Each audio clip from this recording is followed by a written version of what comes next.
Buenas tardes a todos y muchísimas gracias por el espacio y por estar aquí con nosotras. Yo soy Giovanna Berenice Ramírez Marín y junto con la doctora Blanca Barcelate Guiarte queremos compartir con ustedes un trabajo que hemos estado desarrollando que titulamos como análisis multifactorial de riesgos y recursos ante la pandemia por COVID-19 en estudiantes mexicanos.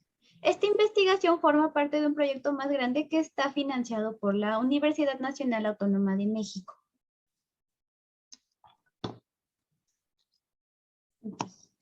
El COVID es una enfermedad sistémica causada por el virus SARS-CoV-2, el cual representa una amenaza para la estabilidad y la salud mental a todas las personas a nivel mundial. Cabe aclarar que este tipo de situaciones entra dentro de las situaciones estresantes no normativas, ya que se presentó de una manera inesperada y que, pues, como ya mencionamos, sí representa una amenaza para la estabilidad de las personas. La enfermedad de COVID-19 fue declarada una pandemia debido a la velocidad del contagio y la presencia que tuvo o que tiene más bien en diferentes países de manera simultánea. Esto empezó, la declaración de la pandemia fue desde marzo del 2020, en donde la Organización Mundial de la Salud recomendó medidas como el confinamiento. Ahora, ¿qué sucede con el confinamiento? Bueno, nosotros como en México hemos estado en confinamiento más de un año. Afortunadamente, en todo este año se han realizado diferentes avances para intentar combatir esta pandemia, como lo son las vacunas y las estrategias de vacunación, los cuales para nosotros representaban una posibilidad para terminar el confinamiento, para relajar las medidas de prevención y etcétera, etcétera, etcétera. Sin embargo, nos vamos encontrando con que recientemente se han identificado nuevas y más peligrosas variantes del COVID-19, como la variante Delta y la Delta Plus, las cuales se ha observado que tienen mayor incidencia dentro de las poblaciones más jóvenes. Obviamente, todo este panorama ha generado desesperanza, incertidumbre y desesperación, especialmente entre los adolescentes. También en el caso particular de México ha ocurrido una situación en donde a partir del 23 de marzo del 2020 el gobierno implementó una medida pues para intentar mitigar la propagación de la enfermedad, conocida como la Jornada Nacional de Sana Distancia, que en ese momento se pensaba que únicamente se iba a implementar desde el 23 de marzo del 2020 hasta el 19 de abril del 2020. Situación que pues nos dimos cuenta que evidentemente no fue así y que realmente hasta estos días, la fecha en que esta situación se termine, pues no la sabemos. No tenemos la certidumbre de cuándo va a ser. Ahora, ¿por qué nosotros nos centramos en los adolescentes y los jóvenes? Bueno, pues debido a que este grupo de edad es uno de los más afectados. ¿Y cómo es que están afectados? Bueno, dentro de esta edad, la interacción con los pares forma parte del crecimiento y de la consolidación de la identidad a través de los otros. Entonces nos dimos cuenta que con medidas como el confinamiento, esta interacción o se ve totalmente bloqueada o se ve que se está desarrollando en otros escenarios, como por ejemplo los escenarios virtuales. Entonces, esto obviamente va a tener cierto impacto en el desarrollo de estos adolescentes y estos jóvenes. Por su parte, la UNICEF ha mostrado evidencias del impacto negativo de la pandemia con el incremento en problemas de salud mental en los jóvenes de América Latina y el Caribe. Por ello, consideramos que es importante monitorear la percepción de los adolescentes con respecto a la pandemia durante el confinamiento y con ello poder desarrollar planes de acción en salud mental para los jóvenes y también para otras poblaciones. Ahora, ¿cómo estamos con los casos de COVID en México? Nosotras particularmente vamos a enfocarnos únicamente en los casos de Ciudad de México y del Estado de México debido a que son parte de nuestra muestra.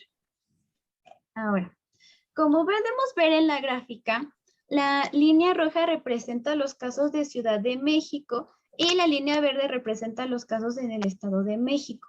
Como es evidente, Los casos en la Ciudad de México son muchísimo más altos que en el Estado de México, pero encontramos también que hay algunas particularidades. Por ejemplo, dentro de los casos confirmados acumulados hasta el día 14 de julio del 2021, en la Ciudad de México había más de 722,000 casos hasta ese momento y en el Estado de México más de 269,000. Sin embargo, a pesar de que en la Ciudad de México el número de casos sea mayor, con las defunciones no es así, ya que en la Ciudad de México hasta el 14 de julio había más de 35,000 defunciones y en el Estado de México, a pesar de que los casos sean muchísimo menores, las defunciones son todavía mayores, contando con 37,000 hasta ese momento. También llama la atención el hecho de que a nivel nacional los casos activos hasta el 14 de julio del 2021 eran más de 70,000, pero de esos 70,000, 25,000 únicamente estaban ubicados en la Ciudad de México y más de 6,000 en el Estado de México.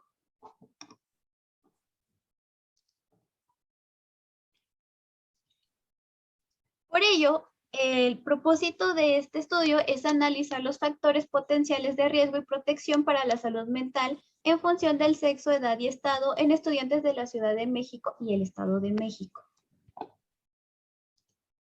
Dentro de este estudio participaron de manera intencional 400 estudiantes con edades que van desde los 13 hasta los 21 años, con una media de edad de 17.19 años. Dentro de nuestra muestra tenemos la participación de 116 chicos y 284 chicas. Refiriéndonos al estado, nos damos cuenta que en la Ciudad de México participaron 281 personas y en el Estado de México 119. Ahora, prestando atención a la gráfica, nosotras decidimos dividir en 3 secciones las edades de la adolescencia, que son la adolescencia temprana, que la consideramos desde los 13 hasta los 15 años, la adolescencia media de los 16 a los 18 años y la adolescencia tardía de los 19 a los 21 años. En esta gráfica nos damos cuenta que la mayoría de los participantes se encontraban dentro de la adolescencia media.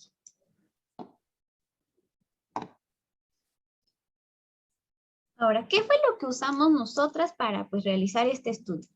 Nosotras utilizamos la encuesta de percepción juvenil de COVID-19 desarrollada por Barcelata y Rodríguez. Este instrumento consta de 2 partes. La primera parte se refiere a datos sociodemográficos y variables contextuales de COVID-19. La segunda parte, y es la que tiene mayor interés para nosotras, conforman 8 factores con una escala de 5 puntos que van desde el 0 al 4, es una escala tipo Likert con 37 ítems.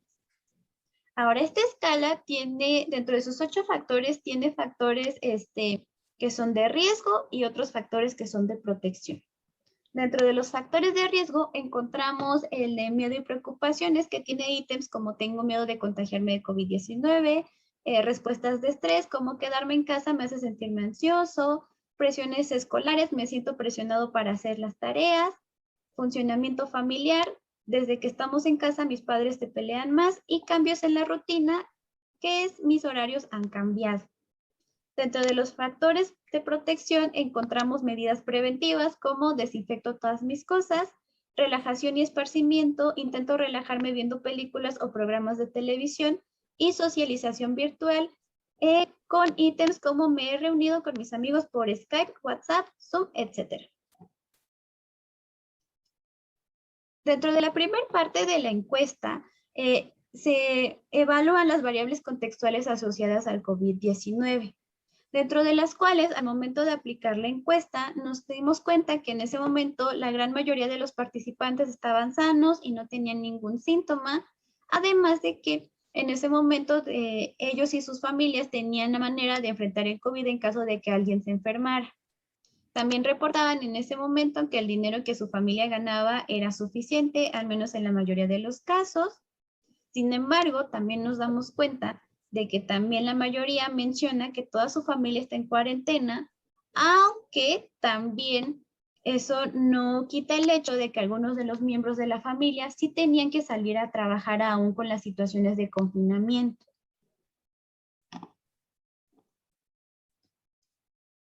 Ahora, ¿qué es lo que vamos a empezar a notar? Bueno, aquí tenemos los análisis descriptivos y desde este punto, observando las medias, nos damos cuenta de datos muy interesantes.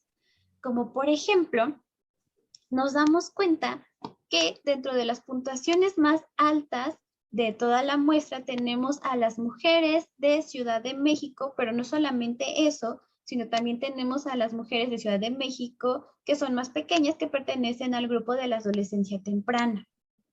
En ese sentido, dentro de los factores de riesgo encontramos que también tienen puntuaciones más altas. Por ejemplo, aquí vemos que tienen puntuaciones más altas en miedo al contagio, en presiones escolares, en cambio de hábitos y en dinámica familiar. También en ese sentido, vemos que ya cambiando un poquito el rango de edad, moviéndonos a la adolescencia media, también las mujeres de Ciudad de México presentan puntuaciones altas en estrés. Sin embargo, si nos movemos al Estado de México, nos damos cuenta que también encontramos ciertos datos interesantes también relacionados con las mujeres más pequeñas. Porque aquí vemos que las mujeres del Estado de México de entre 13 y 15 años tienen puntuaciones más altas, pero no en factores de riesgo, sino en factores protectores, como lo son las medidas preventivas y la socialización virtual. También siguiendo con la línea de los factores protectores, nos damos cuenta que los hombres de Ciudad de México de entre 13 y 15 años pues tienen puntuaciones más altas en el factor de protección de relajación y esparcimiento. Ahora, ya viendo los efectos por sexo, por edad y estado y también los efectos de interacción, nos damos cuenta de que los datos anteriores también empiezan a cobrar más sentido con estos. ¿Por qué? Bueno, nos damos cuenta que encontramos diferencias estadísticamente significativas dentro del estado. Aquí la encontramos en la parte del estrés, en la parte de presiones escolares y en la parte de cambio de hábitos. También encontramos diferencias y aquí están todavía más marcadas en cuanto al sexo. Aquí están en absolutamente todos los factores de riesgo, miedo al contagio, estrés, presiones escolares y cambio de hábitos. Sin embargo, nos damos cuenta que por la edad, pues casi no hay como que muchas diferencias estadísticamente significativas, más que en la parte de cambio de hábitos. También nos damos cuenta que dentro de la interacción de sexo con estado hay una diferencia en la parte de miedo al contagio. También nos damos cuenta que dentro de la interacción de edad y estado, ahí también encontramos bastantes diferencias, como en miedo al contagio, estrés, presiones escolares y cambio de hábitos. En la interacción de sexo y edad únicamente encontramos diferencias en la parte del estrés y en la interacción entre sexo, rango de edad y no. Entre sexo, estado y edad nos damos cuenta que únicamente encontramos diferencias en la parte de miedo al contagio. Esto únicamente refiriéndonos a los factores de riesgo, pero ¿qué pasa con los factores protectores? Bueno, aquí también hay algunas diferencias estadísticamente significativas. Por ejemplo, dentro de la parte del estado encontramos diferencias en relajación y esparcimiento. Por el sexo encontramos también diferencias en la parte de relajación y esparcimiento. También dentro de la interacción de edad y estado encontramos diferencias estadísticamente significativas en medidas preventivas y esto, si nos damos cuenta, tiene relación con las medias que vimos anteriormente. Empiezan a cobrar más sentido porque, por ejemplo, nos damos cuenta que las mayores diferencias que tenemos es en el sexo y nos dimos cuenta que las puntuaciones más altas pues las tenían las mujeres de ambos estados. Pero también nos damos cuenta que dentro del estado pues también hay diferencias y pues ahí es la diferencia entre la Ciudad de México y el Estado de México, en donde los factores de riesgo prevalecen más en la Ciudad de México. Ahora, ¿qué podemos concluir de estos datos? Bueno, lo primero es que hay diferencias significativas en casi todas las áreas, como nos pudimos dar cuenta. Además de ello, los adolescentes y jóvenes de la Ciudad de México presentan más factores de riesgo que los del Estado de México. Como ya habíamos visto desde las medias, hay puntuaciones altas en los factores de riesgo en la Ciudad de México y puntuaciones un poco más altas en los factores de protección del Estado de México. Aquí también cabe recalcar que en especial las mujeres de menor edad muestran mayores niveles de estrés, de miedo al contagio, de presiones escolares y en general de todos los factores de riesgo. También nos damos cuenta que en general también los hombres y las mujeres de menor edad de ambos estados como que es donde se encuentran la mayoría de las diferencias, si nos dimos cuenta, dentro del rango de 13 a 15 años. En el caso de la Ciudad de México, los hombres presentan mayores niveles de relajación y esparcimiento, y dentro de esta misma línea, en el Estado de México, las mujeres parece ser que utilizan más medios virtuales, como redes sociales, plataformas de videollamadas, y etcétera, etcétera, etcétera, pues para convivir con sus pares.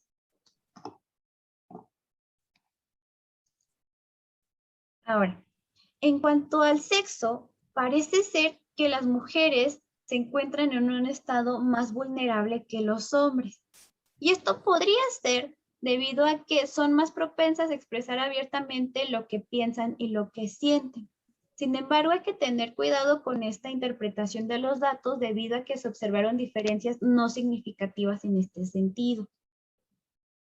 También, como venimos recalcando desde antes, los hombres son los que realizan más actividades de relajación y esparcimiento, mientras que las mujeres utilizan más las redes y los dispositivos tecnológicos para socializar con otras personas. Ahora, por último, también tenemos las diferencias por edad. Y esto fue un dato muy, muy evidente, que en cuanto a la edad, tanto los chicos como las chicas más pequeños, de entre 13 a 15 años, son los que más se encuentran en mayor riesgo. Son los que más están resintiendo las consecuencias del confinamiento y de la pandemia en general. Ahora, con todos estos datos y estas conclusiones, ¿qué es lo que nosotras podemos contribuir? Bueno, estos datos, pues, en primera, contribuyen al desarrollo de estrategias de intervención, no solamente para los adolescentes de Ciudad de México, de Estado de México, sino que también pueden ser un precedente para las estrategias de intervención para el resto de estados de la República Mexicana. También nos hacen ver la importancia de la necesidad de enfocarse en los chicos de la Ciudad de México principalmente, que es en donde los niveles de contagio son más altos y que probablemente tendrá que continuar un tiempo prolongado en confinamiento. También, por ejemplo, en el sentido no solamente en los chicos, sino particularmente en las mujeres más pequeñas, es donde tendríamos que prestar más atención, porque probablemente sea un grupo que incluso antes de que termine el confinamiento o después de que termine el confinamiento podrían presentar una mayor incidencia en trastornos psicológicos, por ejemplo. Ahora, ¿qué pasa con las limitaciones de este estudio? Pues bueno, lo que sucede es que la muestra está sesgada, debido a que hay una mayor participación de mujeres en el estudio. También, algo que es una limitante en este sentido es el tamaño de nuestra muestra, debido a que es pequeña en proporción a la población total que hay en México. Sin embargo, también hay que recalcar que aunque esta población sea pequeña, ha reflejado datos que pues tienen concordancia con cómo se ha desarrollado la pandemia en el país, porque encontramos que pues las mayores puntuaciones en los factores de riesgo se dieron en la Ciudad de México, siendo la Ciudad de México el lugar donde mayor número de casos se han presentado dentro del país. Entonces, pues bueno, estas limitaciones y estas contribuciones lo que nos indican es que tenemos que seguir investigando, tenemos que ver cómo es que se ha desarrollado esta percepción de los jóvenes sobre la pandemia, sobre qué va a pasar con ellos después, sobre qué tal que de repente en algún momento empiezan a presentar estrés postraumático, aunque ya haya terminado la pandemia, aunque ya haya terminado el confinamiento. Entonces, por eso es importante seguir atentos y seguir pues haciendo este tipo de estudios también. Y pues bueno, por nuestra parte creo que sería todo. Aquí dejamos un par de correos en donde nos pueden contactar si tienen alguna pregunta o si tienen algún aporte que crean que nos puede ser de mucho interés, pues estamos abiertas a compartir también con ustedes. Y pues muchísimas gracias por su atención y por el espacio que nos brindaron el día de hoy.